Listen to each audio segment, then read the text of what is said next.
Welcome to Cabomil News and Community Update in English. This is Korey Riggs along with Claudia Velo. Claudia, how Hey, are how you are today? you? I'm Happy doing Mother's great. Day. Happy Thank Mother's Day, you. Thank you. Claudia. And happy Mother's Day to every other mother out there. I thought you were about to say Happy Mother's Day to you. Back to me, No, which to all the I'm not moms a mother. out Yeah, there. no, You're that's good. Charlie's parent, Well, I'm so that's Charlie's good. dad. Yeah, There's a Father's Day. there's a We'll wait Father's for Day. So that. not yet. We'll wait for that one.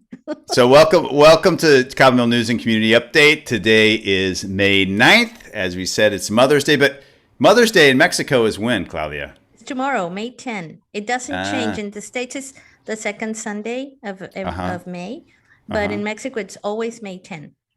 Oh, So wow. yeah, 2 days I did to not know celebrate. that. I just learned that. Thank you. Thank you for sharing that. Well, we have an incredible show, and we're going to get to our guests in a few minutes, and we're going to get to the adventure that Claudia and I took last week with our guests.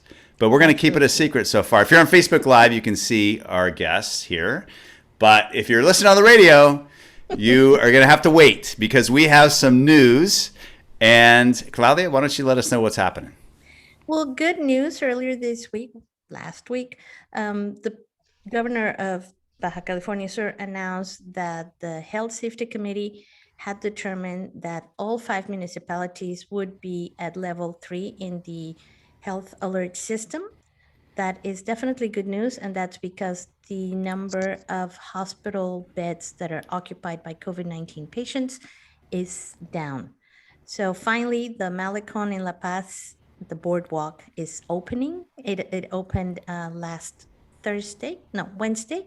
So good news, and it was also kind of like again, there will be more cultural activities, more events that people can enjoy and participate. Of course, with Mother's Day being tomorrow, there's a call for everybody to really continue to be careful and avoid contagion, wear your face masks, the whole, sanitizing, washing, all the protocols that have been in place all this time, which apparently are working. The good news, and this was confirmed by the Health Safety Committee, is that, as you remember, everybody was really worried about Easter and the holidays and families getting together. And everybody was expecting a spike in the number of cases. And yay, no more there. That didn't happen. And here we are going back to level 3, which hopefully will continue to improve the numbers. And then 2, and then 1, and then we're done. Well, hopefully, and so Los Cabos was still on level 3. They've Yes, been in level 3 this whole time. So this whole time. we This whole never went time. back to level 4. That was the La Paz and some of the other municipalities. It was La Paz. Most of the cases that were reported over the past few weeks were in La Paz, in the municipality of La Paz. But now, compared to the numbers that were registered in January, which at one point there were 1,400 confirmed positive cases in the state, now we're down to, what was it? 487 were reported at the last report. And of course, there's the website that you can check for the current numbers, but it's looking positive, and hopefully things will continue to develop in that direction.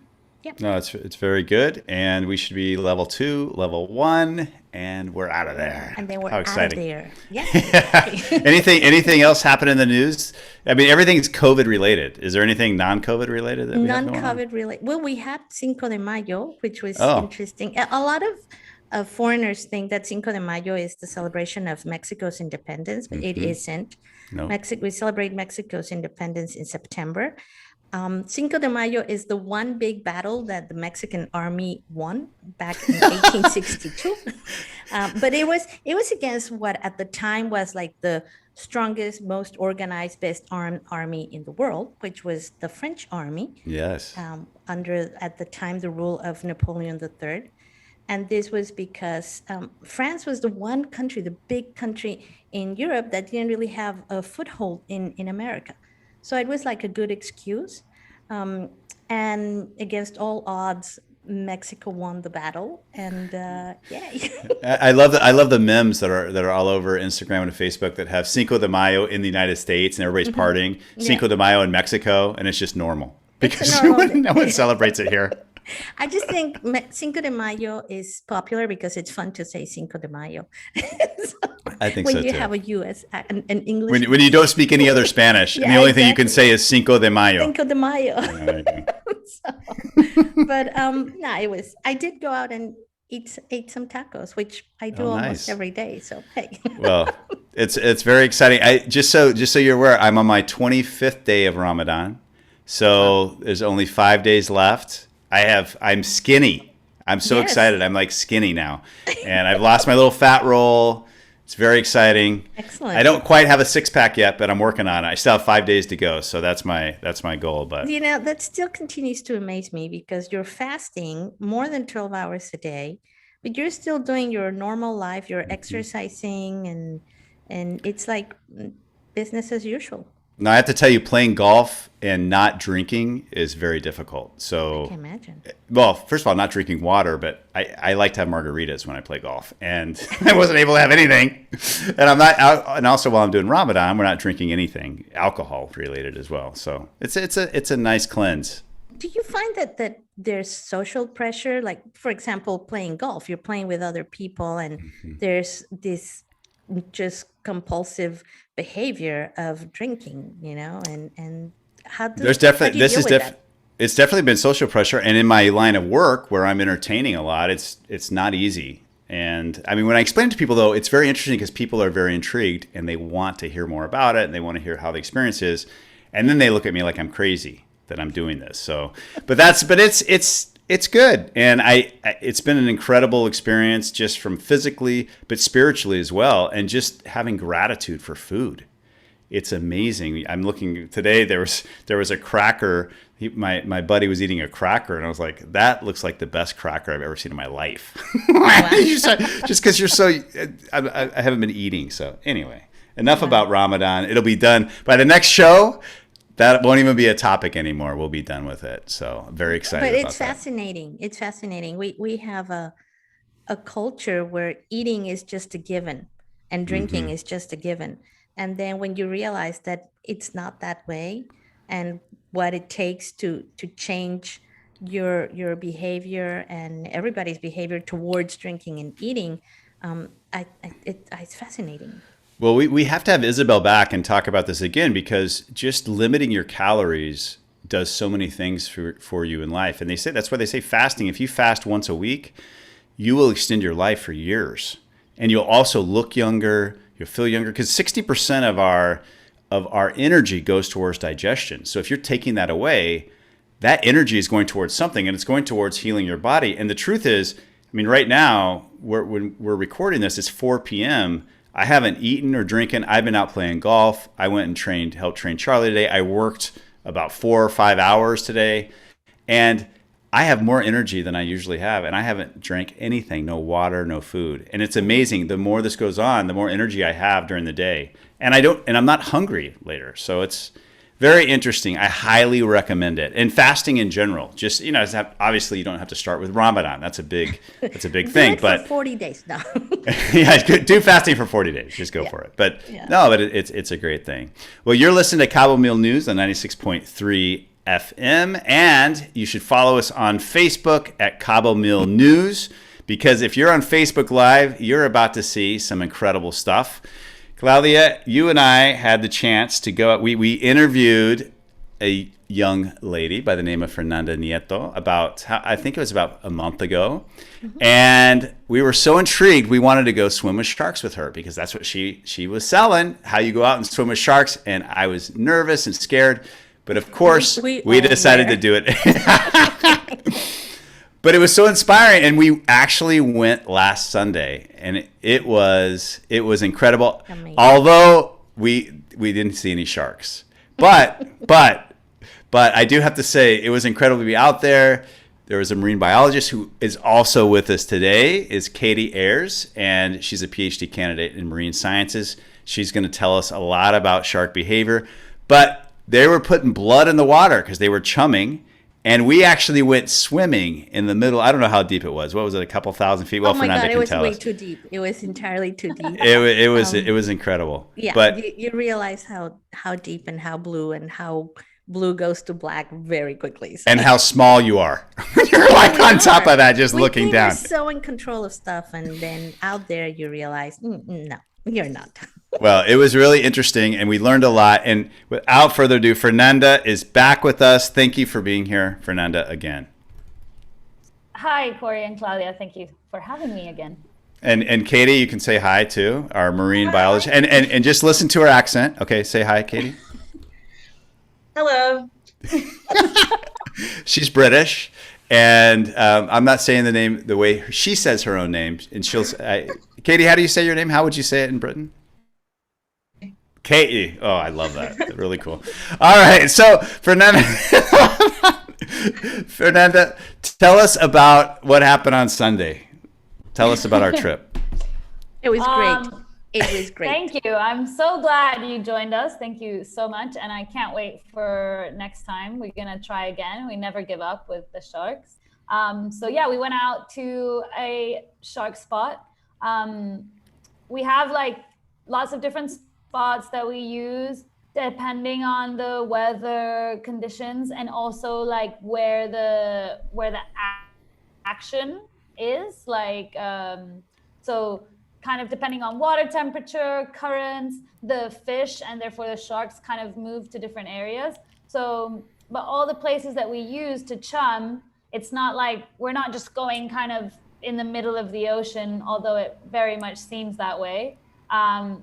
It's all based on the bottom topography of the ocean. So normally we would go to pinnacles, seamounts, canyons, stuff like that. So on Sunday we went to a pinnacle in the Sea of Cortez. The water was blue and beautiful and lovely and inviting, and the sharks didn't hang around, but we had a lot of fun.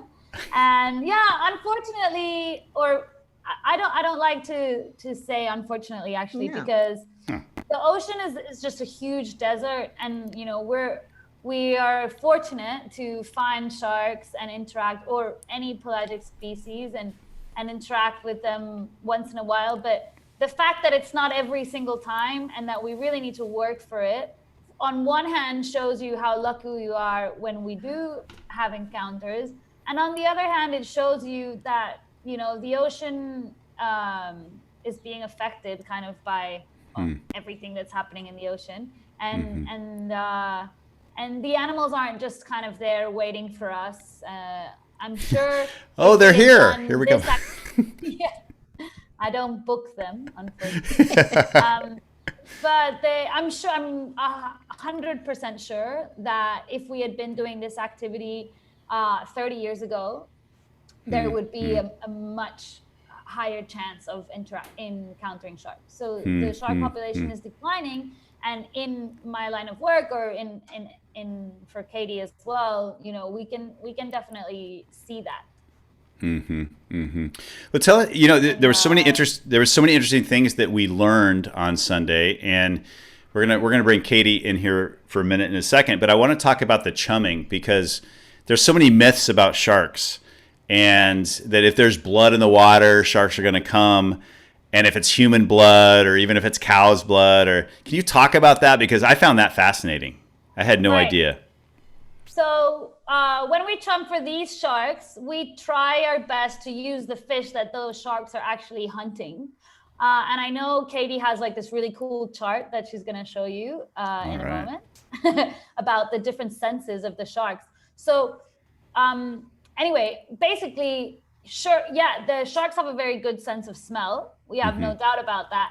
But I spend a lot of time and effort chasing like tuna, yellowfin tuna carcasses, and skipjack tuna, mackerel, which is, you know, sometimes not easy to find, as it, like, they're not fishing it in this area. We got to go to La Paz or wherever to get the chum, because in order to attract these sharks, we want to use the fish that they are hunting, because they can tell the difference. So if we went out there and we just used like reef fish, which they don't eat, apart from, you know, we would never do that because reef fish, but like they wouldn't be interested in it.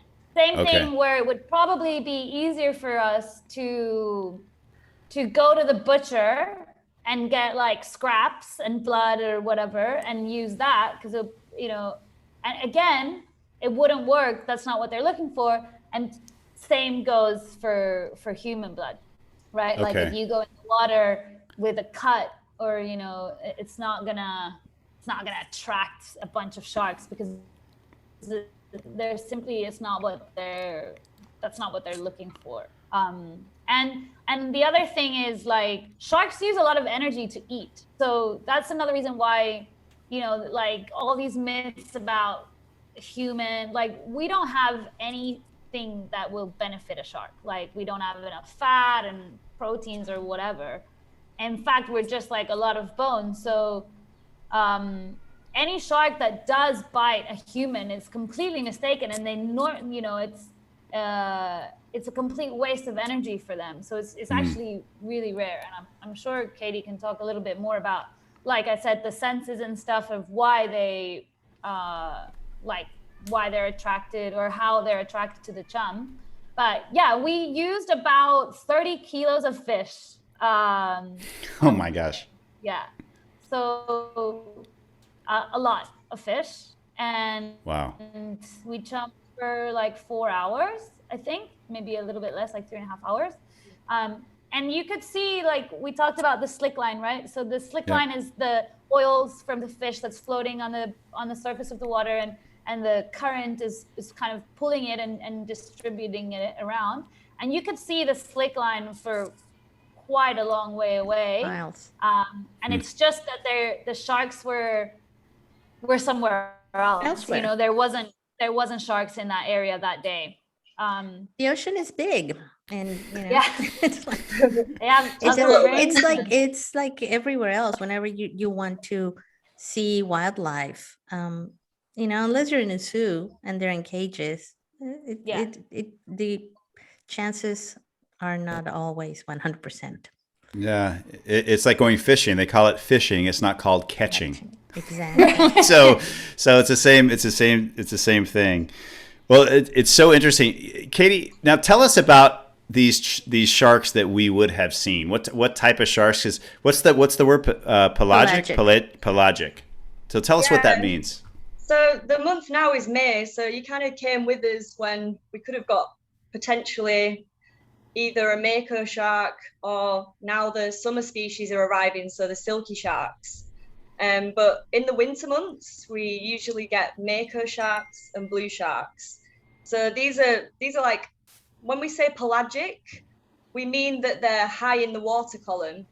So a lot of sharks are pelagic, but they're actually associated with the coast. But these sharks are pretty much oceanic, and then they'll come to the coast, you know, to make use of all the abundant prey that is at the coast.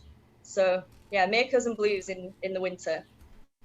Okay. Yeah. Well, tell us. I know you have some charts that you're going to show. So if you're on Facebook Live, this is a good one to be seeing on Facebook Live.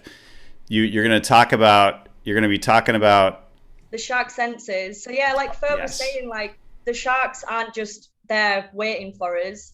You know, it takes a lot of energy and patience to get the sharks to be attracted, because another myth about sharks is, you know, they're actually quite timid animals, you know. So I'm going to share my screen and just talk a little bit about the shark senses. So if you can see, so here's a hammerhead shark. So we get them as well in Cabo, the smooth hammerhead. So basically, this is like how the senses work. So basically I'm just going to minimize that. So hearing, the ocean, so sound travels like 4 times faster in water than air. So the longest thing that's going to travel is the sound. So they probably, if there were sharks in the area, heard the boat the first thing up to 3 kilometers away. And then the smell is about 1 kilometer away. So when people think, that they have a cut or something like that, and they jump in the water and a shark's instantly going to smell it, it doesn't work like that. Like, the smell needs to go through their nasal flaps, basically. So, but then once they get the scent, then they can like hone in on where exactly. So that's why we were, you know, chumming the water and making that slick line. And ideally, we want that slick line to go out to sea to bring the sharks in closer to where the boat is. And then also sharks, like all fish, have a lateral line. You can't see it, but it's basically, it runs along the side of their body, and it's basically like a series of hair cells, and they can detect like pressure and changes in water movement, and that's about up to 200 meters away. Oh, wow. Wow. And then, so what Fer had, well, you got to see when you jumped in the water, she had the reflectors to mimic like fish scales, like shimmering fish, because sharks can see about 20 meters, so that'll keep them interested once they arrive. Because one of the things is, like, even if the shark is attracted to the boat, then the key is keeping it interested and in the area. Well, Katie, I'm going to stop you right there because we're going to take a short break. But we are talking with Fernanda Nieto, the Latitude Encounters, and Katie Ayres, who is also working with Latitude Encounters. And stay with us. We'll be right back. 3, 2. Welcome back to Cabomil News and Community Update with Korey Riggs and Claudia Velo. Happy Mother's Day. It is May 9th. If you're listening to us on the radio, 96.3 FM, every Sunday at 6 p.m. You can also follow us on Facebook Live at Cabomil News. We are talking with Fernanda Nieto and Katie Ayres of Latitude Encounters, talking about sharks. And we're talking about the misconceptions that people have about sharks. And definitely that I had, Claudia, before we went on our trip on Sunday. Me too. So I just want to share something, because this is a picture of a mako shark. If you're watching us on Cabomil News on Facebook, and this actually comes, Fernanda, from your Instagram page. And this mako shark, and we're talking about the misconceptions about sharks. We talked about this story last time, but now we actually have a visual. You actually took the hook out of the shark's mouth that you can see. If you look at this picture, you see the hook. Can you just tell us a little bit? Because I think that goes along with what the misconceptions are about sharks that people have. Yeah, so this mako shark was a pretty big female shark, and she had a long line fishing hook in her mouth. So that's not like a sports fishing incident. That's like a hook that's specifically put there to fish sharks. And she managed to get free from the long line.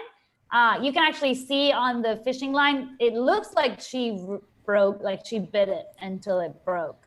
So she kind of freed herself, I guess. I don't know, that's my interpretation.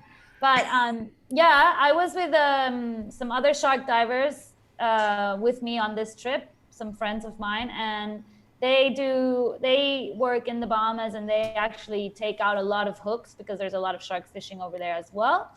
And after swimming with her for about an hour, we thought, okay, it's time, let's try and take it out.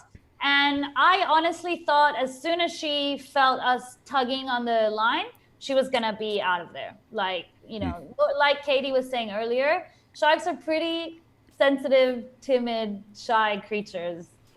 Like we were talking about myths, they're normally very, very timid, and you have to be very careful and slow in your movements kind of when you're around them.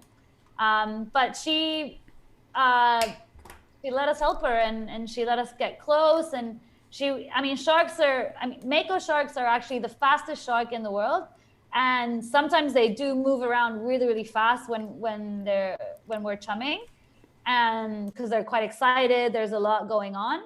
And this time she moved like really slowly, and she did like kind of get annoyed and swim away, but she came back and she just let us. It took like 3 or 4 attempts, but yeah, it was pretty. For me, it's the first time that we've removed a hook on ever for me, and so it's very, very special. And and it's amazing when you see that picture and those teeth just coming out, and the fact that the shark lets you do that. It's such a misconception that they're just eating machines, and if you get that close to a shark, it's going to bite you. So many things that are misconceptions about them. That I think that story. we talk a little bit. I don't know. You remember the very long safety briefing that I give before we get in the water. But one of the things that we talk about is like, yeah, they are predators. Like they deserve respect, and for sure we need to be careful. You know, just like with any wild animal, really. But whenever you're in the water with sharks, like you need to also show your dominance and show like your presence. We are also top of the food chain pretty much as humans. So as long as you're kind of showing respect, eye contact is always really important with sharks. Again, like if a dog barks at you, the worst thing you can do is turn around and run away, right? It's exactly the same. Like if a shark's coming towards you, the best thing you can do is stay there, look at it, stand your ground, move, always looking at it. Not turning around and screaming and splashing, because that's gonna agitate them as well. So don't turn around and run, or turn around and swim away. No. You want to keep the like prey. Yeah, don't act like prey. And I can guarantee that they're gonna be faster than you. So don't bother. Yeah, they can swim a little better than we a little can. bit, exactly. A little bit faster, a little bit faster. Well, Katie, you were talking about you do some work in Cabomil, and I know you have a PhD going on. Can you talk a little bit about that, and then like the difference between pelagic sharks, and I'm not sure what you call sharks, like bull sharks or the other ones that just stay in a territory. So my PhD is focusing on blacktip sharks. Oh. So they're Carcharodontis limbatus. So they're not the reef sharks. They're actually known as oceanic blacktip sharks, but they're not oceanic, so it can get confusing. So basically they're semi-pelagic, which means that they're high in the water column, but they're associated with continental shelves. So they're mainly like a coastal species, but they're not associated with the seabed. Like when we say a benthic shark, we mean something that like a shark that rests on the bottom of the seabed. And if you just look at a shark, you can tell just from the shape of its body whereabouts it will live in the ocean. So for example, mako sharks are extremely torpedo shaped and have a very symmetrical tail. And that's what makes them so fast, because their prey is tuna, which also has a very symmetrical tail. But species like nurse sharks that rest on the bottom, they have a long caudal lobe at the top because they're just chilling all the time. But the shark that I'm studying, blacktips, are basically semi-pelagic, and they are can be very fast, and they actually can be seen like jumping out of the water and spinning. So when we do tagging in Cabomil, so I'm working with an NGO called Pelagios Kakunha, and so when we catch a blacktip to tag it, we genuinely usually know it's a blacktip before we even bring it to the boat, because it jumps when we've caught it. So I've been doing tagging and aerial surveys for the last 3 years in Cabomil, and these blacktips aggregate in the winter months. So they've just migrated very recently. As the temperature warms, they're making like a northerly migration that we've documented with satellite tags. I've got one here to show if you want to. Yeah, of course. So this is a satellite tag here. Oh, wow. So basically it's got like a tether and like a dart that goes just below the dorsal fin. And this basically works really well, because even if the shark's not on the surface, this is. And this antenna here, when a satellite passes, that's when it will detect the transmission that's coming from the tag. So the shark's pulling that around. Yes, exactly. Wow. Yeah. Wow. And it'll eventually come off. So actually, I have another one here that was bitten off by another shark, because they must have thought it was a fish like behind it. I don't know if you can see, but there's some pretty badass shark bite marks. Is that a tooth? Is that a shark tooth? No, that's not a tooth, but these are the markings. So we put this tag on like the start of April, and the sharks were still aggregating. So I think that's what happened. But 2 years ago, we got a great track from a blacktip, because we put the tag on the perfect time, probably the day before that it migrated. and yeah, and it migrated all the way up the Gulf of California, so like 900 kilometers north. Wow. So can I just ask you about the tagging process? Because what do you do? How do you do it? You said you catch the shark. How are you catching the shark? So we have like a long line, and it's got like 5 hooks with bait on, but they're like barbless hooks, so they can be pulled out. And the great thing about sharks is that once you turn them upside down, they'll actually basically go unconscious. So they're not moving, they're not thrashing about. It's called tonic immobility, and this makes it so much easier to tag them. So if we don't put a satellite tag on, we'll actually do like a little surgery, and we'll put like an acoustic tag. I've got an image I can share with you if you want. And remember, if you're listening to this on the radio, you're missing out because you're getting all these images on Facebook Live. Oh wow! Look at all those. Yeah. So this here is can you see this tag Mm-hmm. here? It's pretty small. And this is us working the shark. So I'm making like a tiny incision where I then place this tag, and this tag is basically detected by a series of underwater receivers.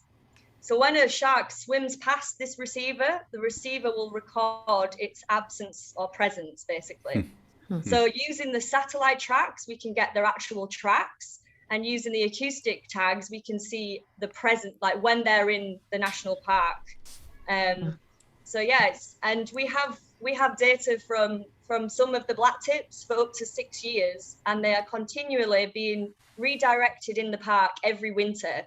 And it's quite common for sharks to basically have this site fidelity where they return to the same places as like feeding grounds or mating grounds. And yeah, so that's what I've been doing. And yeah, we get some pretty cool aggregations in Cabomil. I think I've just got this video here to show you.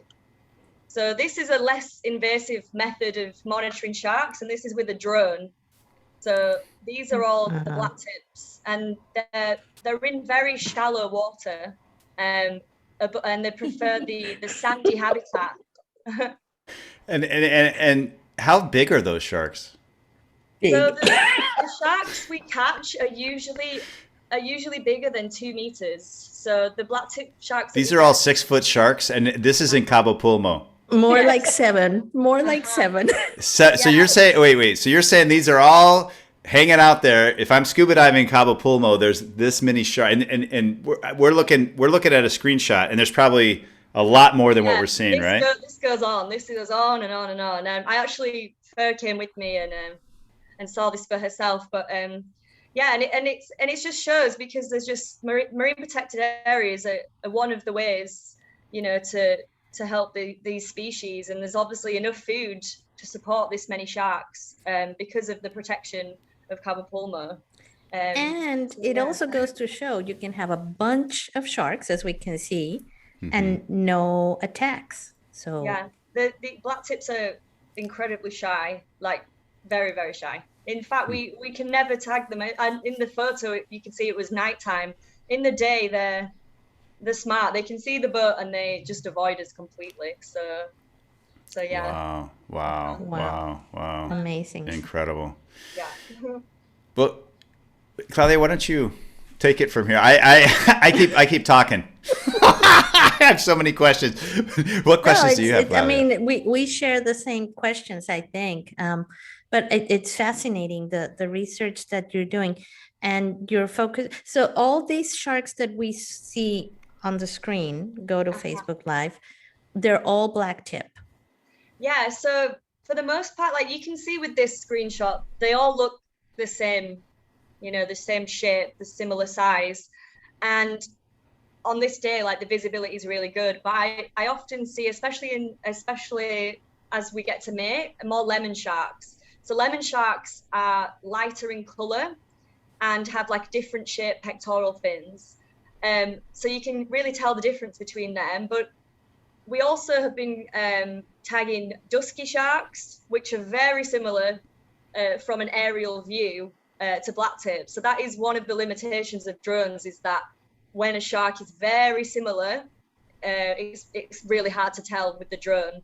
But yeah, I've set cameras to, you know, to film the sharks from an underwater perspective as well. Most of the sharks completely avoided the cameras, but the shots that I did get, you can tell the black tips. They've got like quite a pointy nose, and even though they're called black tips, it's more like a black edge. So it's not, you know, like a black tip reef shark, which has like a really thick, noticeable black edge.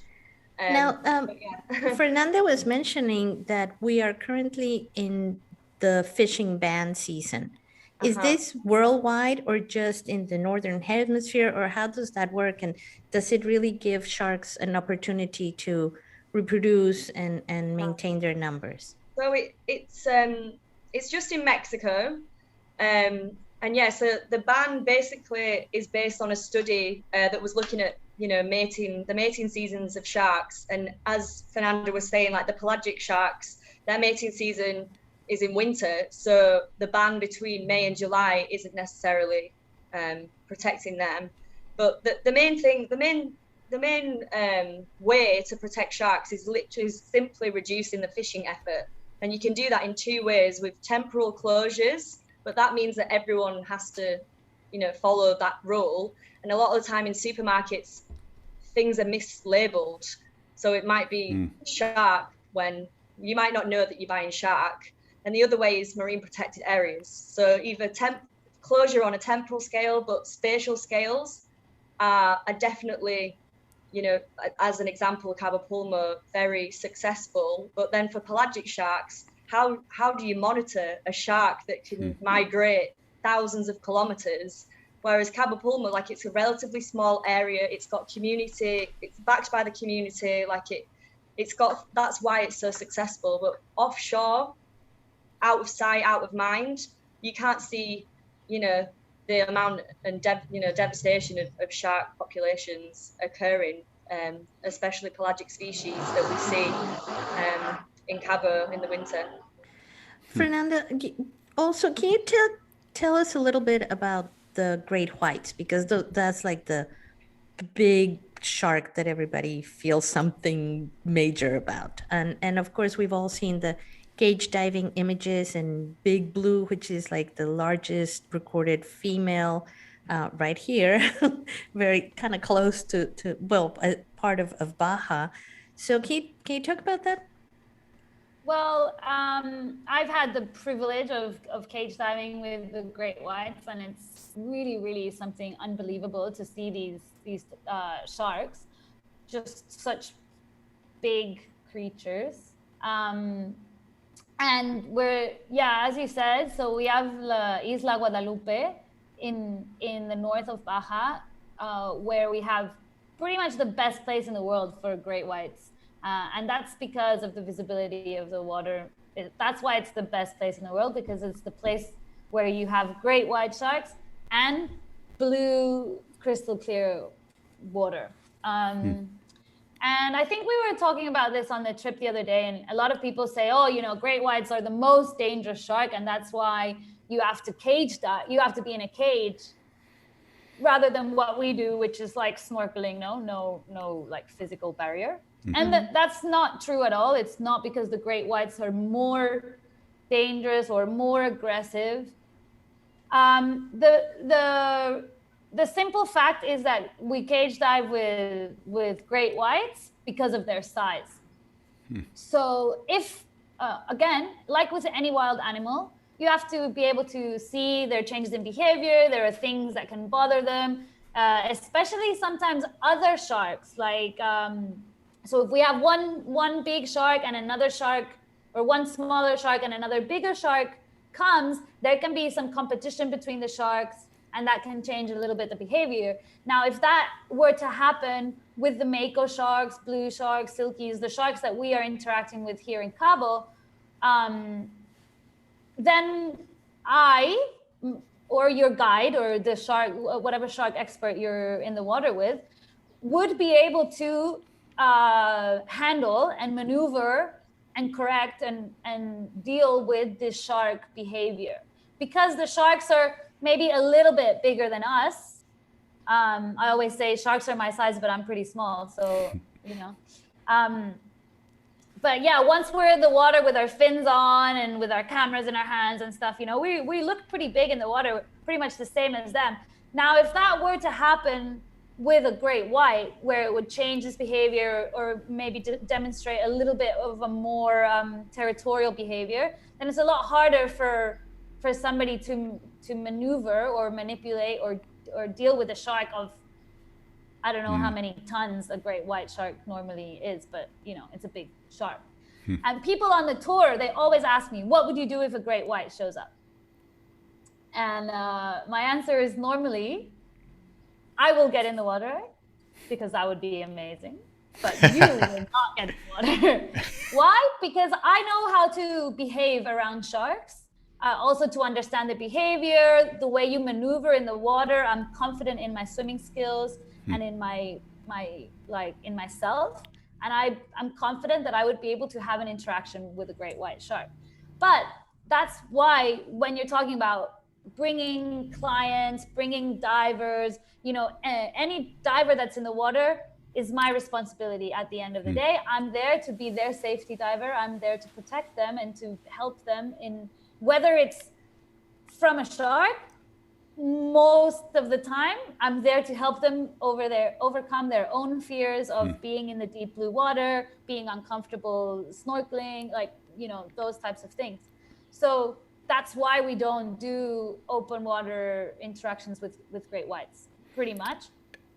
In Mexico and around the world, I believe, but in Mexico for sure, it's not legal to interact with a great white, like to do great white diving without cages. Have you had a great white show up before? No, no, never. There have been registers of great whites in the area, but much further offshore than what, I mean, we're doing like 7-8 miles off nautical miles offshore. The furthest spot that I have from shore is like off of the coast, it's 16 miles. So let's say 20 miles would be like the furthest that we really go, and that's like really far, you know. But the great whites that have been registered, they're pretty far offshore. There are some theories that the great whites there are some great whites that are going into the Sea of Cortez to give birth, but I believe this is a theory, and I don't quote me on this because I don't know enough about it. Well, I have to say that I was so impressed, and everyone else was impressed on the trip when there was blood in the water, and we thought we saw sharks because we were looking down. And what were those things called that we saw that we thought were sharks? The pyrosomes. And these little one-celled things that come together and they become like a blob of something. So we thought we were so excited because we thought we saw sharks because we kept seeing something below. And so Fernanda jumps in the water by herself, which, I mean, we're all so nervous. And she's on top of the water looking, and she informed us, no, they're not sharks. But second of all, she's kicking the water out in the middle of the ocean with blood, with chum all around her. And I just have to say that, I mean, for me, my heart was racing. And I think that by the end of the trip, Fernanda, what you do so well, and that's why I think people should go out with you, because on these trips to get over their fear of sharks, I really had less fear. And I have a lot less fear, and I can't wait to go and be in the water with these animals. And I think I grew up and I saw Jaws at a bad age. I still go out in the water, I scuba dive, but it's always in the back of my mind, that da-da, da-da, you know, it's always in the back of my mind.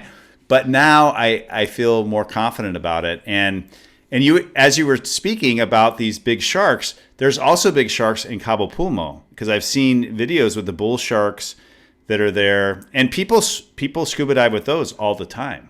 Yeah, because they're naturally aggregating. So when you go on, like I've been shark feeding in Bahamas and Fiji with bull sharks, and it's a completely different experience because it's not really a dive. You just sit in there with your arms crossed, you know, because you can't have any limbs about because the sharks are so intense because they're looking for the food. Where's the food? Then you go to Cabo Pulmo and see a natural aggregation of bull sharks, and it's just amazing. Like I think it's incredible to see them all. So yeah, it's really nice. But the thing is with scuba diving is the sharks, the bubbles, they don't like the bubbles. So as soon as Okay. you blow out, the bull sharks, you know, go away. But with the shark snorkeling, it's a completely different experience again, because you don't have any bubbles. You're free. So the sharks Yeah. get even closer. No, it's great. Yeah. Well, we That have. what Katie said is, sorry. Go ahead, Fernanda. Go ahead. That what Katie said is like one of the reasons why I love like what I do, because when we do have sharks, and I promise I will get you in the water with sharks one day. Yay. It's real interaction. It's like a real interaction. The sharks know that you're there. They're responding to you, to your movement. You're responding to them. It's like a very two-way situation, which sometimes with scuba diving, it's more observational, because the sharks don't get so close. You have bubbles, you have all this gear, you know, the sharks are like very confused. Like if you think like bubbles underwater are not normal. It's not a normal, it's not, you know, like sharks don't normally see bubbles underwater. Right. Yeah, dolphins blow bubbles sometimes underwater and stuff, but these like constant stream of bubbles when you're scuba diving is a little bit like weird for them. So when we encounter them snorkeling and swimming, it's really like a very close, and for me, it's just any time where you're interacting with an animal, a wild animal, and it's pretty much on their terms. Like if they want to go, they're gonna go. And but yeah, they're reacting to the way you're reacting, and it's like it's just a really interesting like interchange of two species, you know, which I think is really interesting, and we don't often get to actually interact with wild animals. A lot of the time, even with like wildlife in like safari, like land safaris, it's still normally like an observation. You're observing animals in their natural habitat. And with the shark snorkeling, it's really special because you get to really interact with them and see the different personalities of sharks. That's something I always say, which scientists don't like me saying sometimes, maybe not Katie, but like I really think that sharks have such personalities, you know, like I've spent so much time in the water with makos or blue sharks or silky sharks, and you can have a mako that's really shy, you can have a mako that's really in your face, you can have ones that are really interested in the flashers, or ones that, you know, we put a tuna head in the water, which is supposed to be there to keep the attention of the shark on the tuna head as much as possible, so that we can kind of manipulate a little bit where the shark is moving. But sometimes we have sharks that could not care less about this bloody tuna head floating on the surface, because they're more interested in like, what are these, you know, weird monkeys in the water? What are they, you know? Well, we are out of time, unfortunately. And Fernanda, I know you had some stuff to show us, so we're gonna have to have you back, because we're gonna put some stuff on the screen. But it's so fascinating. We'll make sure that Latitude Encounters, you can find them. We'll put all their information on our Facebook page. But what a pleasure it was going out to the ocean with you all the other day. And we can't wait to do it again and find some sharks. But thank you so much, Fernanda and Katie. Thank you very much for being here. I just had to say it. I had to say it in the British accent. Now, isn't it cool? When Katie was explaining things, I have to say this. It's so interesting what she's saying, but it's even more interesting because of the British accent. It just is. As long as you understood. It just is more interesting. I don't know why. News is more interesting. The BBC, when you hear it, it's just more interesting because of the British accent, isn't it? Anyway, so we're going to take a break. We'll be right back before I get myself in trouble. All right. Stay with us.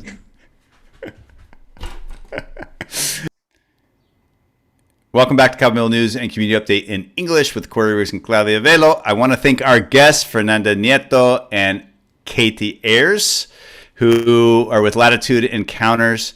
Thank you all for being here. I wanted to let you guys say goodbye because I didn't give you a chance to before. Thank you so much, Korey and Claudia. It was really great. Thank you. Yeah, Katie, thank you so much for having us. And I just want to say thank you to the donors who have supported my project as well. That's something important. So I just want to say thanks to the donors. as well, which is WWF, the Paul M. Angle Foundation, and ICF, and National Geographic. So yeah, it's not possible without, because shark research is very expensive. Absolutely. No, Wonderful. thank you. And thank you all for being with us this week. Keep with us. We'll be back next Sunday at 6 p.m. for other incredible guests. Claudia, thank you. It's always great. Always great. It's always wonderful. Great guest with wonderful information. El día de hoy tuvimos a Fernanda Nieto de Latitude Encounters y a Katie Ayres, una candidata para doctorado en ciencias marinas, quienes nos estuvieron hablando acerca de comportamientos y de varios mitos sobre tiburones. Thank you. Thank you, everyone. We'll see you next week. Catch you next Bye. time. Bye.